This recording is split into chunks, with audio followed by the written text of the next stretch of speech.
வணக்க மக்களை, சட்டமும் கிடைக்கப்பட்ட மிக முக்கியமான தகவல் ஒன்று வெளியாக இருக்கிறதா?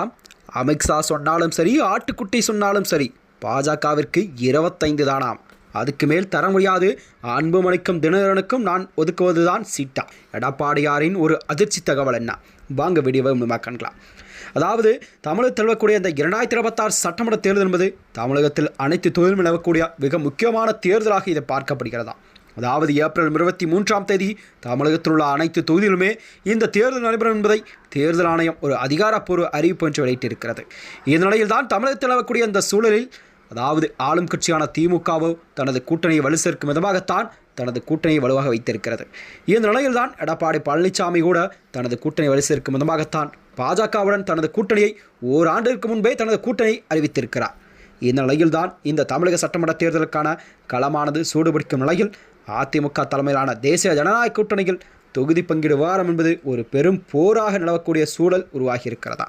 அதாவது அதிமுகவின் பொதுச்செயலாளர் எடப்பாடி பழனிசாமி தனது கட்சியை தனிப்பெரும்பான்மையுடன் ஆட்சியை அமர்த்த வேண்டும் என்பதில் உறுதியாக இருந்து வருகிறார். இதற்காகத்தான் அவர் 170க்கும் மேற்பட்ட தொகுதிகளில் இரட்டை சின்னத்தில் தனித்து போட்டியிடுவார் என்றுதான் தெரிகிறதா அவர் திட்டமிட்டுள்ளார். ஆனால் கூட்டணியில் உள்ள பாஜக மற்றும் பாமக மற்றும் அமமுக போன்ற கட்சிகளுக்கு தங்களுக்கு கூடுதல் இடங்கள் வேண்டுமென பிடிவாதமும் அழுத்தமும் எடப்பாடிக்கு கொடுத்து வருவதாக கூறப்படுகிறதா?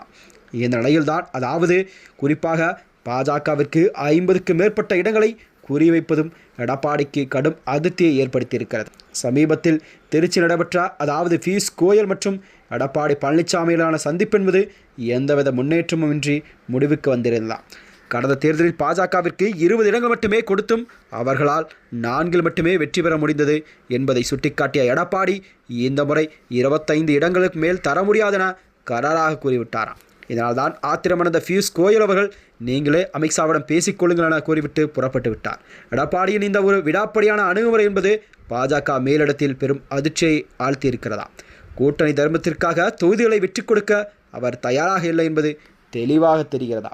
இந்த நிலையில்தான் தொகுதிகளின் எண்ணிக்கை மட்டுமல்லாமல் எந்தெந்த தொகுதிகள் என்பதை பெரும் இழுபறி நீடித்து வருகிற நிலையில்தான் அதிமுகவின் கோட்டையாக கருதப்படும் கொங்கு மண்டல மாவட்டங்களான கோவை, திருப்பூர் மற்றும் சேலத்தில் பாஜக முக்கிய இடங்களை கோருகிறதா?